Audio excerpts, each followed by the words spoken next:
Hey everyone, welcome back to the Dirt Podcast. I'm Coach Lindsay. I'm Coach Loretta. We're so glad that you're here. So today we're going to be doing a really fun one. We've asked some of our athletes and friends to send in their funniest race stories, and we do have some as well. And honestly, they might be a little bit better than even we expected. Some of these are so relatable. We're going to share a few of our own. And because let's be honest, nobody gets through this sport without some funny moments. So true. Oh my gosh, there's so many to talk about. But first, I kind of wanted to start off with a this or that before we forget. So this or that this week, we're going to be doing hot or cold. Do you like to train or race in hot or cold better? I think you know this.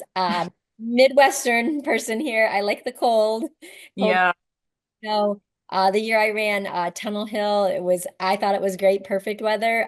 You ran it and you thought it was cold. Yeah, no, coming from this Texas girl, now I live in LA. Give me hot all day, every day. I hate the cold. I mean, I'm sure there's, and we've all adapted to running in either, but for me, the cold, it's all consuming. I cannot stop thinking about how cold it is when I'm cold.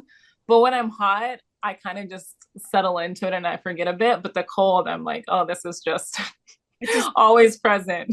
I'm so opposite. I mean, the cold doesn't bother me. It's the heat. I can't even think about it when it's so hot. I always think about you doing bad water, and I'm thinking I can't even play with that in my mind because it's too hot. Yeah, it's funny how like we all have our preference, but I think a lot of us learn how to adapt to the others. And obviously, you have done hot races and I've done cold races, but we have our sweet spot where we do better. And every time like I see the temperature creeping up on a race I'm about to do, I'm like, okay, I might have an advantage going into this. I know that I'm okay when it gets hot. Not that I don't puke, not that I don't suffer. I'll do all of those things, but Absolutely. yeah, a little bit better. So talking about hot races, we did a hot race together we've mentioned this before at Brazil. Mhm. And so I'm going to start us off with a little bit of a funny story because, Lindsay's from Texas. I'm from Michigan. We're running around this alligator infested area. And it's about alligators, but I look across, it's like morning and it's very hazy from like the humidity just hanging around. And I see these glowing orange things all over the bayou. I don't even know what it is. It's alligator eyes everywhere. I'm It's so funny. like so nonchalant about it. I'm like thinking, we're surrounded by alligators. And like I think we mentioned it too, like we don't nor like of course there's alligators everywhere in Texas, but you don't normally see them out like we saw them. That was just purely due to the heat and the humidity. They love it. So they were out for us specifically. Like people have done that race many times and were like, I never saw an alligator. I know, I think people think I'm making it up. I'm just like, I swear I saw 100 alligators that day. We just Yes, at minimum. Yeah. So I have a funny story about the Brazos spin that we did. Just kind of a little bit. There's on the backside of the lake on that first loop, you come around, and I remember, and this alligator was laying there for like 12 hours straight. But every single time I would pass this alligator, it would scare me to death because he was laying like his tail was like right in the middle of the trail almost, especially if you hug the corner. And every time I was like, ah, kept running. But I think I had to like hurdle that tail like over and over again, which was funny. And it was a funny day altogether. I mean, like towards the end, it was starting to get dusk, and we had like this little out and back section, and this guy's yelling, "Alligator, 100 yards up!" I'm like, I would think you're just running out with all these alligators. It was No, seriously. What other race do you have to hear like alligator on the left? Like yes. So it's that too was good. Well, I'm excited to hear about everyone else's stories. Do you have another funny story to share? how about we jump into some of our athletes and listener stories, and then we maybe can sprinkle in a few Perfect. in the middle. How about that? Sounds great. I can't wait to hear. Okay, well, let's see. This one's from Amy Sigler, and she said she did Cannon Falls Duathlon to train for the Twin Cities Triathlon. This was before I started running, so I walked the first run part, then I got to the bike part and was pretty slow. So when I got to the last run part, I was really towards the back. As I got closer to the finish line, I noticed that there were no signs anywhere, and I actually ended up going almost an extra mile because I got lost. My coach was with another team in training participant who ultimately came in last, but without getting lost because our coach knew the way. I think we all have a lost story. Do you have Oh any? my gosh, yeah. Yes, a million. But I think like the thing is like when you're in the moment, you cannot find the humor in it at all. And then and then afterward, you can kind of like laugh at yourself a little bit and it becomes like more of a thing. This one's not necessarily getting lost, but my friend and I were scouting a course that he was hosting, being the race director, and it was a 50K course. And we're like, oh, this will take maybe like 6 hours. We're both really good runners. He has this hilarious picture, and it was a hot day, of me at mile 2 sitting on a rock because I'm so tired and exhausted already on mile Mile two. 2. So that picture, yes, that picture gets brought up over and over again. I don't know if it was the heat, if I just wasn't feeling good, but it happens to the best of us. I'm just like there sitting on a rock melting. And you like the hot. And I like the hot. Yeah, I don't know what was the deal that day, but that day my body was like, no, I'm good. And then, of course, we did get lost many times during that day, but All right, so I'll take the next one and then I'll let you go the following, and then does that sound okay? Because this one is from my husband. yeah. I'm sure it's over exaggerated a little bit, but I'll put it in here. Okay. Okay. Eric Perfect. says he signed up to pace me a few miles at Hennepin 100, and Hennepin was my first 100-mile race. He said, at a comfortable pace, doable by me for a few miles, anyhow. About a mile into the segment, I had stopped and to stretch a little bit because I had some tight things going on, and I was kind of slowing down. And then once I got up, Yeah. I'm like, I felt great. And so he said that I decided to drop the hammer down to make up for lost time. I lost no longer near me. Said when we reached the next aid station, which happened to be the MILF aid station, he came into the aid station, was hanging on for dear life. I told him that we needed bacon. I didn't want bacon and pop, and he's like comes in there all out of breath, asking for the stuff. He wasn't even the runner; he was just a pacer. Never let me live that down. Because I'm like, oh Yeah, no, and I no. no, I can totally see him doing this too, which makes it even more funny. No, I love that. That's really, really good. I love it. Let's see. And where was that at? Was that at Hennepin, you said? And a pen. Yep. Yeah, very cool. Okay, so next up, if you want to get into this one, we've got my athlete Levi, who, funny side story, he loves to write like little novels whenever like for his workout notes. So like in the Run DNA system, he'll write like 2 or 3 pages of notes sometimes, and I love reading it because he's so descriptive. And even in like the stretching portion that I put on there, he'll write like stretch near dog's butt, gross. So I can't. He listens to the podcast and he'll like He has a that. great sense But of I can't wait to. Yeah, he's got a great sense of humor. Okay, I am going to read Levi's. It was a glorious and beautiful day in Wisconsin, the kind of day that bluebirds are singing and everything is magical. It was my first 50 miler, the Ice Age 50, which just happened, by the way. I knew I was going to see some sights that day, and I was excited to be part of such a storied race. I am firmly in the middle pack runner, but if anything, I have relentless forward motion, and he does. That means I yo-yo runners all day. They will fly past me, then eventually catch them when they take longer at aid stations, etc. So I had been yo-yoing a pair of tough ladies all day. They were blasting music and having a ball, running down the trail like deer, leaving me in the dust, and having mini parties at aid stations where I could tortoise my way past them. We were around mile 40 and just past an aid station, and I thought I had seen the last of them. There was a steep curve incline, the kind that you only see a few feet ahead and have to watch your footing. So I'm making the climb and looking down. I make the curve and made the mistake of looking back up. There, a couple of feet ahead, almost at eye level, was the pair of ladies. Obviously, one was having some bad chafing issues. There she was at the side of the trail, shorts around her ankles, applying lube to a very naked bottom half. I kind of yelled when I registered what I was seeing and put my hat to the side of my face to give the poor soul some semblance of privacy. I sputtered out, sorry, I didn't see anything. Took a few more steps in my mind trying to process everything and telling me I just told a lie.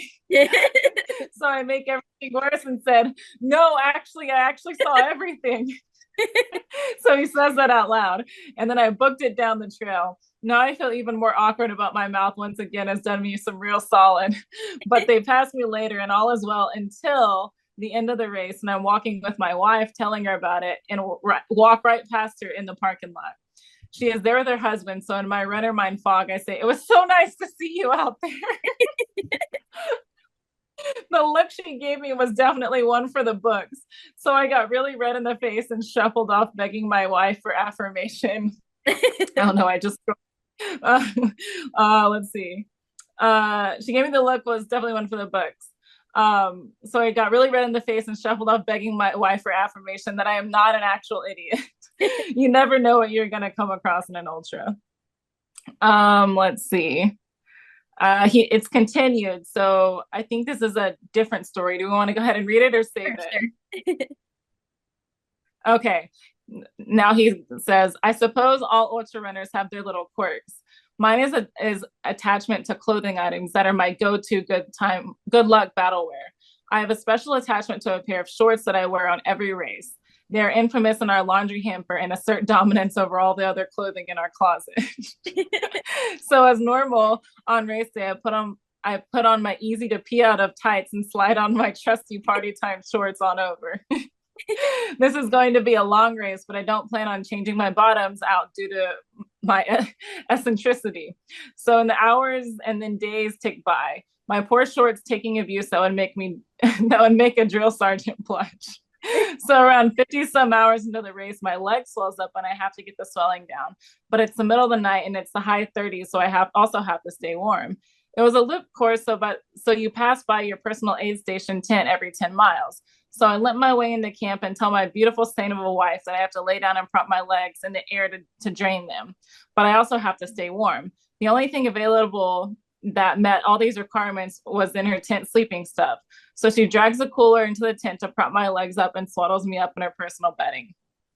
Being the little whiny baby that I was at the time, I refused to remove any clothing and laid right down and fell asleep. I don't think a McDonald's cheeseburger could be any more greasy than I was in that moment. The time passes and she comes to wake me up. Still in the middle of the night and oh so cold, she demands I change my clothes. Citing what a disgusting trash monster I am, I put up a fight like a dog with a bone, but she is willful and wins the battle. She zips up the tent and attacks me trying to change my clothes. I moan and try to make myself as pitiful as possible. She gets the shorts down and then starts to get them off my ankles when her face shifts to a look of pure horror. The shorts come off and close to her face as she realizes her mistake. She is in a zipped up closed space with a pair of toxic waist running shorts next to her face. She starts coughing, then dry heaving, and then almost pukes right there in the tent. She is wailing like a banshee as I cackle with delight. She then goes to tell me that this is by far one of the worst things she's ever smelled, and coming from her, a mother, multiple cat, dog, and dog owner, and an owner of a cleaning business that really carries some weight. She finally gets fresh clothes on me, telling me that she can still smell it on her hands. I leave out for my loop, and when I come back, she informs me that she had to go to sleep in her car because I had ruined her bedding and stuck up the inside of her tent so badly she couldn't use it anymore.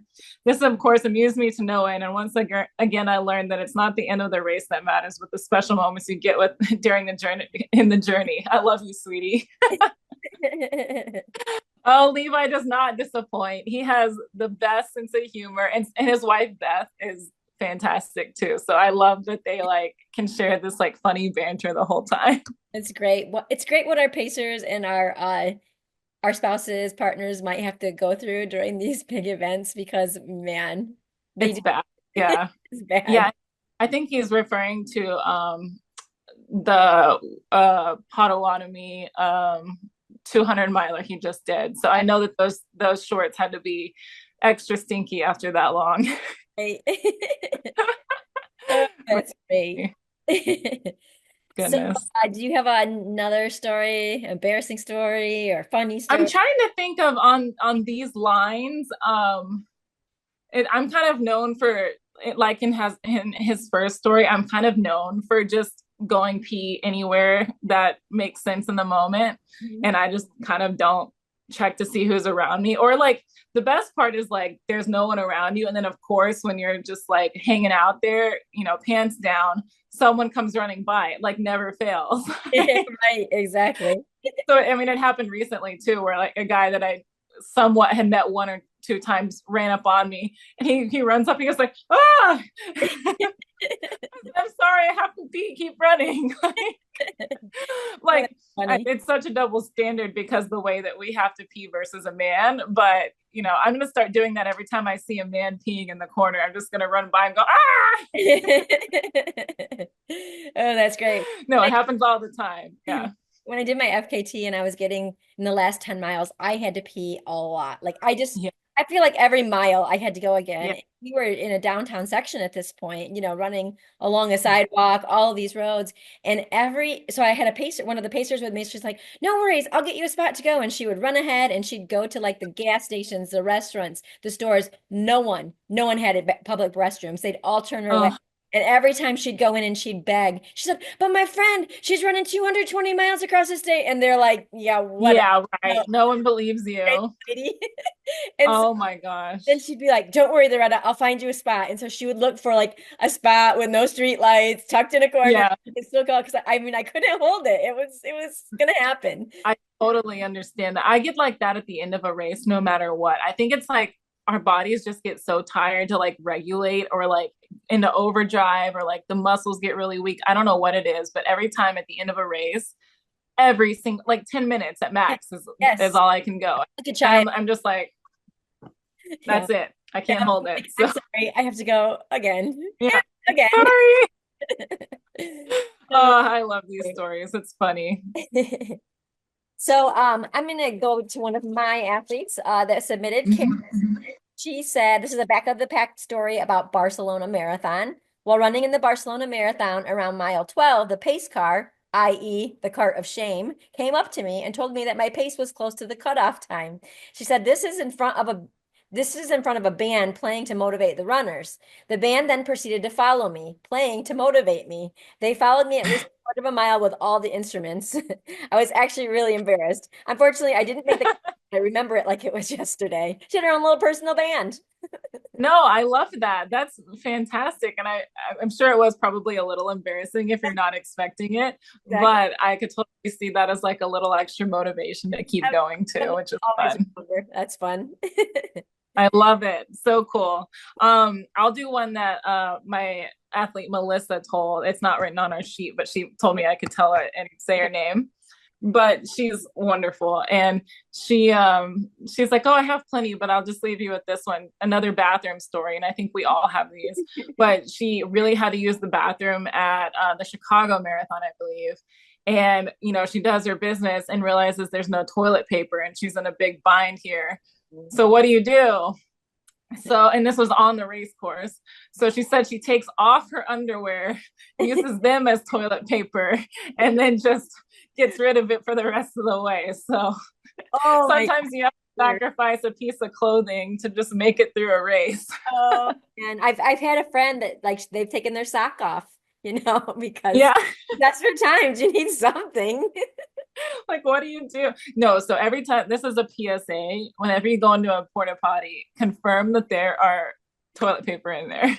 Yeah, for sure. Oh my gosh, I have a porta potty story. So I am pretty claustrophobic, and I was at this big race. I think it was Run Through Hell, which is a town near us. And there's just so many people in all of these porta potties. And I went in and the door got stuck and I couldn't. Oh no. And of course, it was probably, if I hadn't panicked, it probably would have been easier and opened, but I was like panicking because I'm stuck in this toilet Yes. and I'm like Oh, pounding my hand till it finally like broke free. I probably look like a raving lunatic when I walked out of oh that. my. We share this in common. I am so claustrophobic. I would have probably tilted the porta potty over and then like been covered. Like, no, I hate being stuck in anything. Awful. It was the worst. So for a long time after that, I would not lock the door. I'd be like, I'd have somebody stand on the outside. I am not closing the door. Like I can't do it. Oh my gosh. No, I mean, we could go on and on about the porta potty stories. I Gosh. remember seeing one at like, I don't know who it was or where it was, but I think it was an Air Vipa post on one of their races, but like someone had dropped a cell phone in the toilet or car keys. Like That's you have to get the car keys. I would leave the cell phone, but you might have to get the car keys. oh, great. All right, so Let's see. another one not on the sheet, but one of my friends told me. He said, Mhm. or one of my actually athletes' friends said, I was in DC running near the White House. There was what appeared to be a blind older lady. As I passed her, she smacked me right on the butt with her cane. He said I was for Betty White in some hidden camera. What was the point of that? Was she like mad at him or was she cheering him on? I don't know. Oh my gosh. You really never know. Oh, that's kind of great. I love that. Okay, let's see. I'm trying to remember because I've done a lot of traveling and ran in a lot of places. I'm sure I have some crazy stories of running in other countries because like it's so foreign like for people to see people just running throughout the streets in some of these like European countries. Like nobody does that. So like I know I have some stories I'm gonna have to try and rack my brain on. Okay, so this is my friend athlete Sarah. She says it's a little bit of a longer one too. Man, my athletes are like long riders. I Girl, like it. great girl. But I'm reading off my phone, so if you see me like squinting. And she says, I ran cross country in high school in the early 2000s. I feel like a lot has changed in terms of fueling strategy since that time. My dad was the cross country coach, and the standard term used back then before a race was carbo load, which translated to eat a bunch of carbs in the form of large piles of pizza, pasta, etc. So fast forward 15 years, and I'm running my first ultra, a 50K. And even though it's 2023, I'm still committed to the high school strategies of fueling. So the night before I race, I go to a small pizza shop. I order a pizza, breadsticks, salad.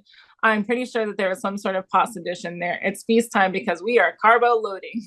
So the next morning is race morning. I'm nervous. I'm excited. All the feelings. The gun goes off and everything is going great until about mile 5. I realized I needed a bathroom more than I have ever needed a bathroom in my life. I'm mildly panicking. I'm asking Lindsay, I remember this, texting her what the protocol is here and on the trail. eh, on a trail that I am on is inhospitable. There's a sheer drop off to certain death on one side and a slippery open rock punctured by prickly thorn bushes on the other. To go now would mean certain death, embarrassment, or most likely both. I look at my watch. I've got 2 more miles until the first aid station. I can make it. I tell myself I'm going to make it. And the aid station appears like an oasis. I frantically glance around. There's no bathroom. I'm searching around like someone's hidden it from me. Nothing. I sheepishly ask an aid station worker, where's the bathroom? He delivers the heartbreaking news. There isn't one. My heart sinks. My large intestine aches. I'm not sure how this is going to play out. I soldier on down the switchback with thick brush. I realize that I'm by myself for a moment and just dive headfirst into the thick coyote brush.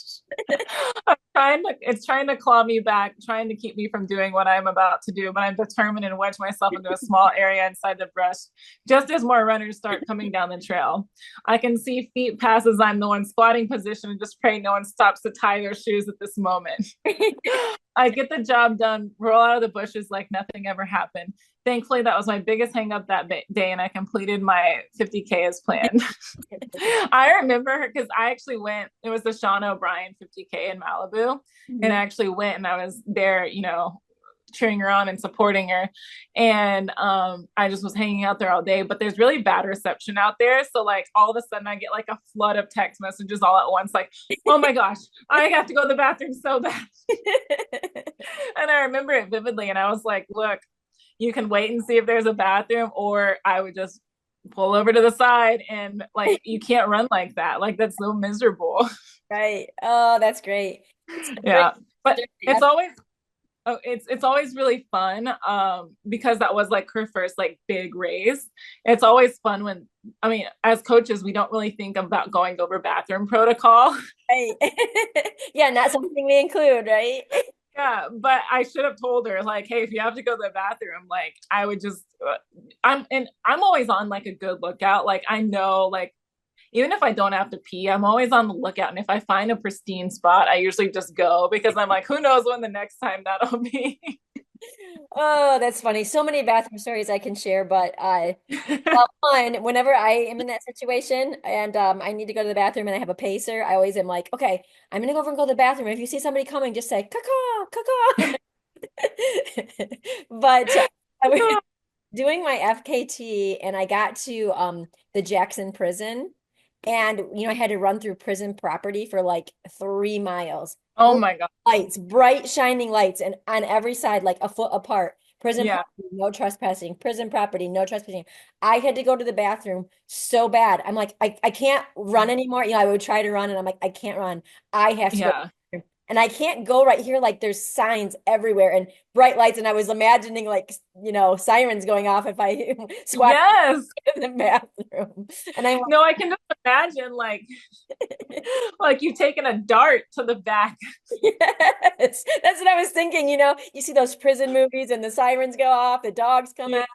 So Yeah. You're like, I just gotta go. I had to go so bad, but I couldn't go fast. I mean, I wanted to run, but I couldn't run. And so like it took forever to get out. Ever. There was no way to get my crew in sooner because it was through this prison property. You couldn't drive, you could only Oh run. my gosh. Yeah. That's so brutal. Woo.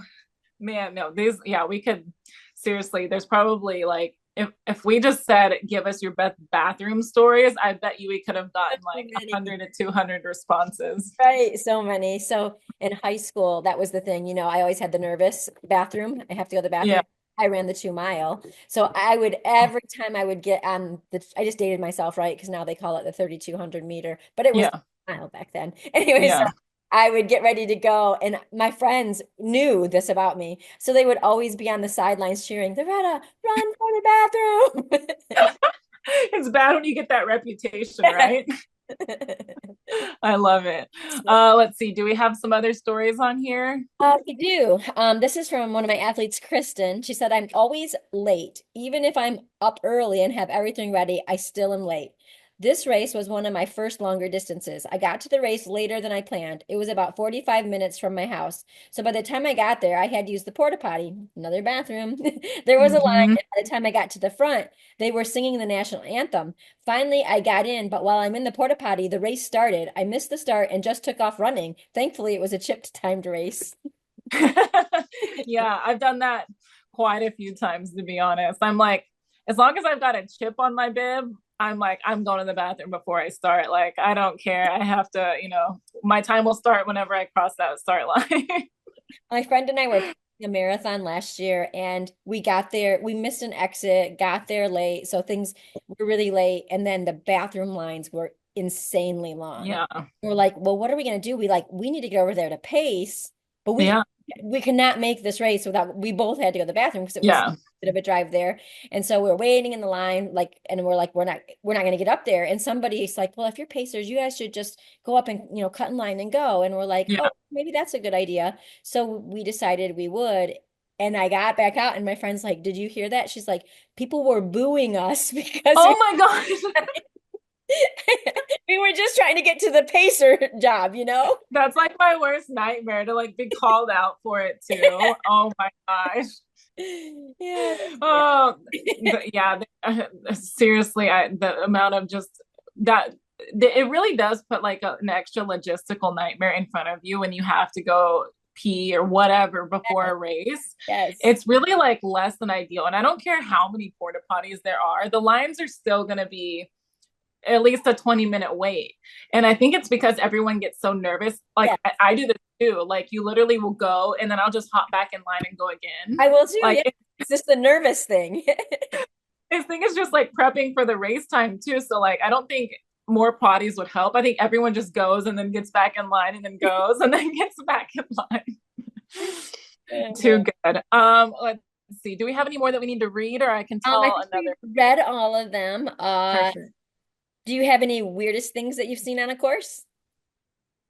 I mean, oh my gosh, weird things. Uh, I mean, I think I've seen bears and everything like that, but um, I just not a weird thing, but everyone kind of knows my experience with cutting my shoes open, which is now hysterical and hilarious. And I'll sometimes just wear them around for fun. Not funny in the moment, funny after the fact. And the Keys is actually happening this weekend. So if you're running the Keys this weekend, bring a pair of scissors.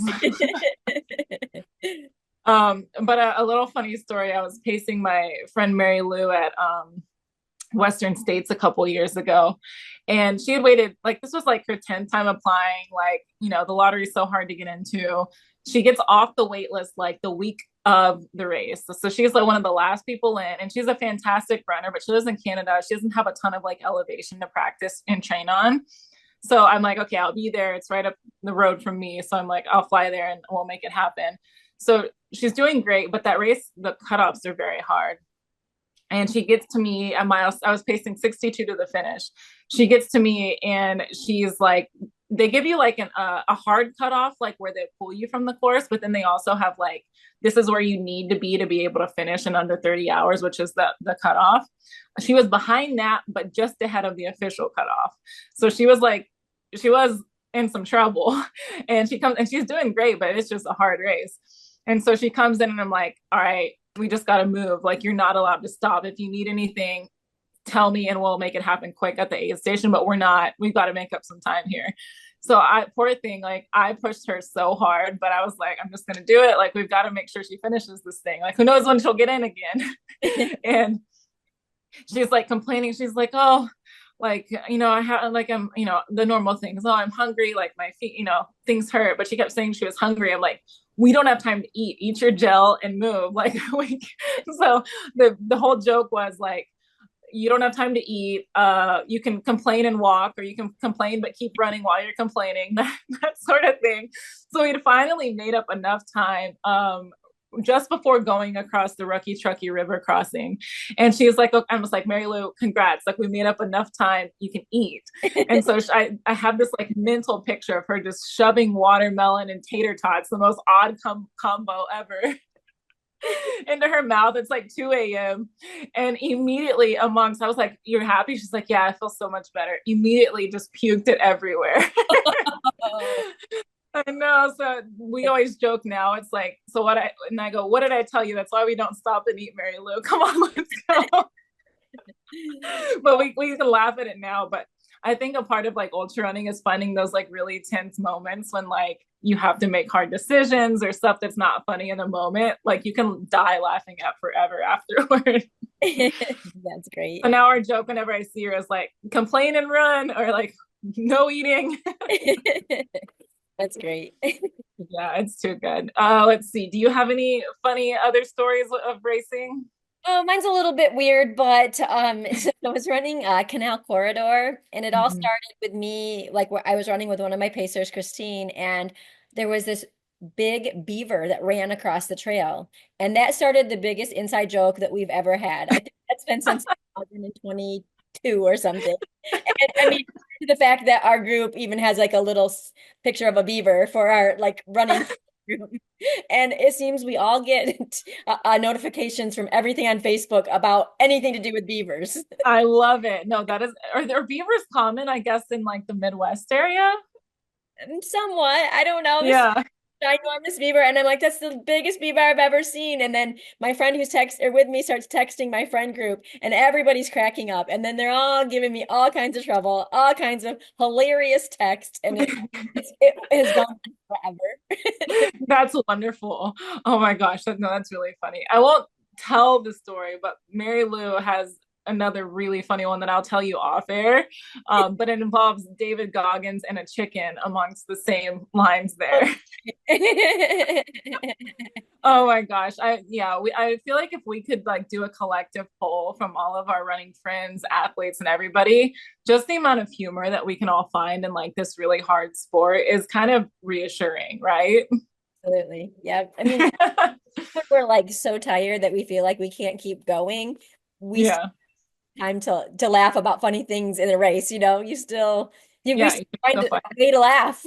Yeah, completely. Like, as you're speaking, I'm like remembering these funny things that happen. Like, I'm like, oh yeah. Nikki, an athlete I coach, she's a friend too. She was pacing me at Badwater last year, and like we worked really hard to make it through like the worst section of the course. That's just like flat. I got to it at night, so it's just boring. And we make it. We make the final turn, and I'm like out of breath. I'm like, oh, we made it.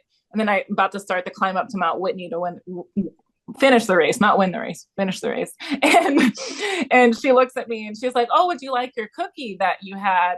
Like I told her like from earlier, like they bought me a chocolate chip cookie. I was like, "Oh my gosh, it sounds so good. Yes, please give me the cookie." She literally fishes it out from her sweaty bra and she hands me the cookie, and it was so good, but it was so soggy and like just, I mean, think of Death Valley in the middle of July and your pacer is now storing your cookie in her bra. I'm surprised. But I ate it and it was chocolate chips. No, it was messy and it was awful, but it was so good in that moment. So now our joke is the cookie bra. That's great. Yeah. Well, this has been fun sharing funny stories. I'm sure we could go on again. Maybe we'll have to do this again because it Yeah. is pretty fun. Yeah. And I think after people listen to it too, they'll want to probably share some stories. So maybe if you're listening and if you have any funny stories that you'd like to share, you can DM us or email one of us if you have an email, or just send us a message. We'll definitely like to hear them. Yes, absolutely. We'll get them on one of our podcasts again soon. So yeah. Yeah. So Cool. you trusted us with your funny stories. You made us this episode really a lot of fun. And remember, it's not a real race unless something goes wrong or you have a bathroom story, to be honest. Just embrace it and you'll laugh it off. And don't forget, it's just dirt. It's just the bathroom. It's just, fun things that you encounter. So if you love this episode or any of our other episodes, please make sure to leave us a review, share it with your crazy runner friends. Thanks for hanging with us. See you on the trails. Bye.